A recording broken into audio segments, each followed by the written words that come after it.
Iran की सरहद पर बारूद की गंध है, समंदर की लहरों पर बारूद तैर रहा है और पूरी दुनिया की सांसें थमी हुई हैं। अमेरिका अपने सबसे घातक जंगी जहाजों के साथ खाड़ी में लंगर डाले खड़ा है।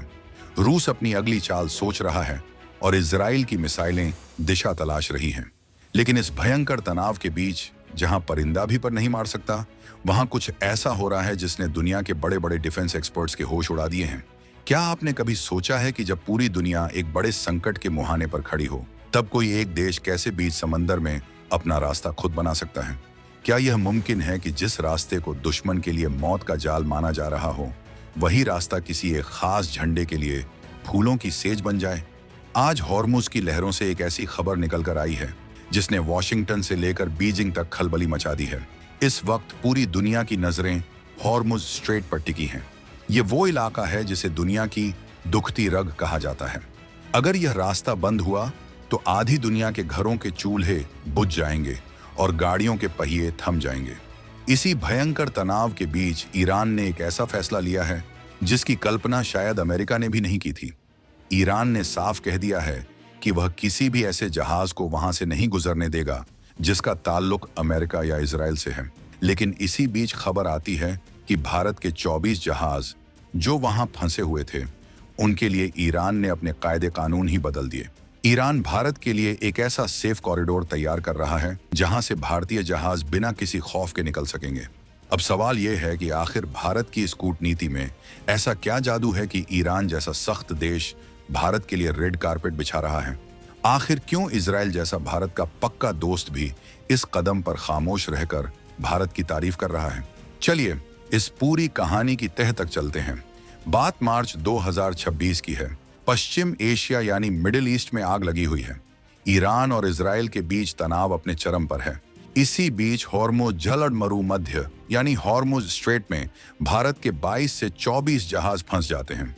इनमें से 20 जहाज ऐसे हैं जिनमें भारत की ऊर्जा सुरक्षा यानी कच्चा तेल और एलपीजी भरी हुई है। अगर ये जहाज भारत नहीं पहुंचते तो भारत में ईंधन की भारी किल्लत हो सकती थी। हालात इतने नाजुक थे कि समुद्र में हर तरफ सिर्फ युद्धक जहाज और ड्रोन दिखाई दे रहे थे। भारतीय अधिकारियों के सामने सबसे बड़ी चुनौती थी इन जहाजों को बिना किसी नुकसान के सुरक्षित बाहर निकालना। और यहीं से शुरू होता है भारत का वो मास्टर स्ट्रोक जिसे आने वाले कई सालों तक कूटनीति की किताबों में पढ़ाया जाएगा। भारत ने कोई शोर शराबा नहीं किया, कोई धमकी नहीं दी। 12 मार्च को प्रधानमंत्री मोदी ने सीधे ईरान के राष्ट्रपति मसूद पेजेश्कियन को फोन लगाया। यह कोई साधारण बातचीत नहीं थी। बंद कमरों में हुई इस बातचीत का असर कुछ ही घंटों में समंदर की लहरों पर दिखने लगा।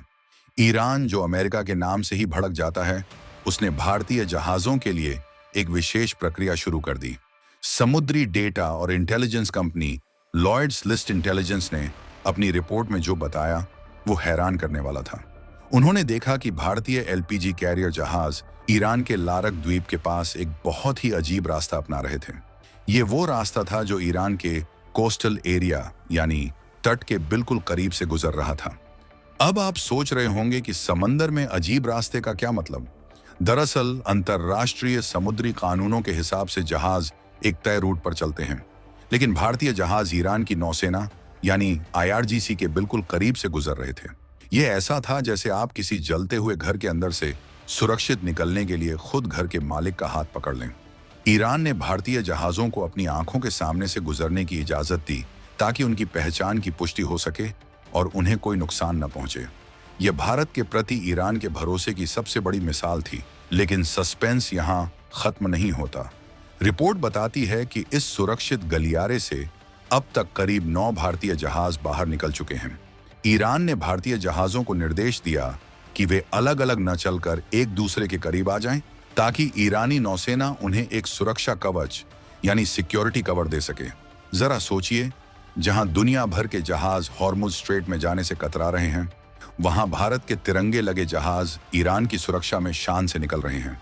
यह भारत की उस कूटनीति की जीत है जहां हम दोस्त और दुश्मन दोनों के साथ अपने संबंध इस तरह निभाते हैं कि संकट के समय कोई हमारा हाथ नहीं छोड़ता। अब यहाँ एक और पेंच है। इजराइल, जो भारत का बहुत करीबी रणनीतिक साझेदार है, उसने हाल ही में ईरान के सबसे बड़े गैस क्षेत्र दक्षिण पार्स पर हमला किया था। इस हमले के बाद पूरे इलाके में अलर्ट जारी हो गया और जहाजों की आवाजाही पूरी तरह ठप हो गई। ऐसी स्थिति में तो किसी भी देश का जहाज वहां से नहीं निकल सकता था। लेकिन भारत की धाक देखिए, इस भीषण गोलाबारी और हमलों के बीच भी ईरान ने भारत के लिए रास्ता खुला रखा। इजराइल को भी पता है कि भारत की ऊर्जा जरूरतें उसके लिए कितनी जरूरी हैं, इसलिए उसने भी इस पर कोई आपत्ति नहीं जताई। यह भारत का वो रसूख है जो उसे दुनिया का विश्व गुरु बनाता है। हॉर्मुज स्ट्रेट की अहमियत को ऐसे समझिए कि यह दुनिया का सबसे महत्वपूर्ण ऑयल चौक पॉइंट है। हर दिन यहां से करीब 21 मिलियन बैरल तेल गुजरता है। अगर यह बंद हुआ तो दुनिया की अर्थव्यवस्था ताश के पत्तों की तरह ढह जाएगी। अमेरिका ने धमकी दी है कि अगर ईरान ने रास्ता रोका तो वह अपने युद्धपोत भेज देगा। लेकिन ईरान ने भी साफ कर दिया है कि वह अमेरिका के दबाव में नहीं आएगा। मगर भारत के लिए ईरान का दिल नरम है। ईरान के विदेश मंत्री अब्बास अरागची ने साफ कहा कि हॉर्मुज स्ट्रेट चालू है, लेकिन अमेरिका और इजराइल से जुड़े जहाजों के लिए नो एंट्री है। वहीं भारत के लिए उन्होंने न सिर्फ रास्ता खोला बल्कि एक सुरक्षित गलियारा भी बना दिया। यहाँ एक दिलचस्प जानकारी यह भी है कि भारतीय जहाजों को वहां से निकालने के लिए एक खास प्रक्रिया अपनाई गई। लॉयड्स लिस्ट इंटेलिजेंस के मुताबिक कम से कम एक टैंकर को सुरक्षित निकलने के लिए $2 मिलियन का भुगतान करना पड़ा। लेकिन यह पैसा किसी की जान या देश की सुरक्षा से बड़ा नहीं था। भारत ने यहां अपना दिमाग लगाया और पैसे से ज्यादा अपनी साख का इस्तेमाल किया। भारत और ईरान के बीच सदियों पुराने सांस्कृतिक और व्यापारिक संबंध हैं। चाबहार पोर्ट का प्रोजेक्ट इसका सबसे बड़ा उदाहरण है। भारत ने ईरान के मुश्किल समय में हमेशा उसका साथ दिया है और आज जब भारत के जहाज मुश्किल में फंसे तो ईरान ने अपना कर्ज चुकाया। इस पूरे घटनाक्रम में अमेरिका की भूमिका भी गौर करने वाली है। अमेरिकी ट्रेजरी सचिव स्कॉट बेसेंट ने हाल ही में कहा कि अमेरिका ईरानी तेल टैंकरों को गुजरने दे रहा है ताकि दुनिया को तेल की सप्लाई मिलती रहे। लेकिन सच तो यह है कि अमेरिका यहां बेबस नजर आ रहा है। वह न तो ईरान को पूरी तरह रोक पा रहा है और न ही भारत जैसे देशों को ईरान के साथ व्यापार करने से मना कर पा रहा है। भारत ने दिखा दिया कि 2026 का भारत अपनी शर्तों पर चलता है। हम किसी एक गुट के साथ नहीं हैं, हम सिर्फ अपने देश के हितों के साथ हैं। भारतीय जहाजों के इस रेस्क्यू मिशन को साइलेंट कूटनीति का नाम दिया जा रहा है। कोई मिसाइल नहीं चली, कोई गोली नहीं चली, बस एक फोन कॉल और सालों की दोस्ती ने वो कर दिखाया जो अमेरिका की पूरी नौसेना नहीं कर पाई।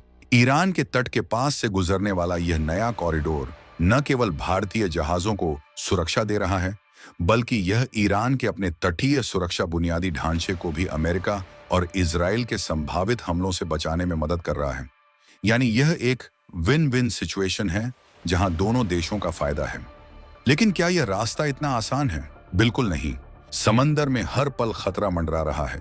ड्रोन हमले, माइंस और मिसाइलों के बीच भारतीय कप्तानों के लिए जहाज चलाना किसी अग्नि परीक्षा से कम नहीं है। भारत के ऊर्जा सुरक्षा के लिए ये 20 जहाज ऑक्सीजन की तरह हैं। अगर इनमें से एक को भी कुछ होता तो भारत में पेट्रोल और गैस की कीमतें आसमान छूने लगती। इसीलिए भारत सरकार ने पूरी ताकत झोंक दी है। दिल्ली के गलियारों से लेकर तेहरान के बंदरगाहों तक भारतीय अधिकारी पल पल की खबर रख रहे हैं। ईरान ने शुरू में सुझाव दिया था कि जो जहाज समुद्र में फैले हुए हैं वे एक साथ आ जाएं। इसे काफिला या कानवॉय कहा जाता है। जब जहाज समूह में चलते हैं तो उन्हें सुरक्षा देना आसान होता है। भारत ने इसी रणनीति पर काम किया। यह भारत की बढ़ती हुई समुद्री शक्ति का भी प्रमाण है। आज हमारी नौसेना न सिर्फ हिंद महासागर में बल्कि अरब सागर और ओमान की खाड़ी तक अपनी धमक बनाए हुए है। दुनिया देख रही है कि कैसे भारत अपने लोगों और अपने हितों की रक्षा के लिए पाताल से भी रास्ता निकाल सकता है।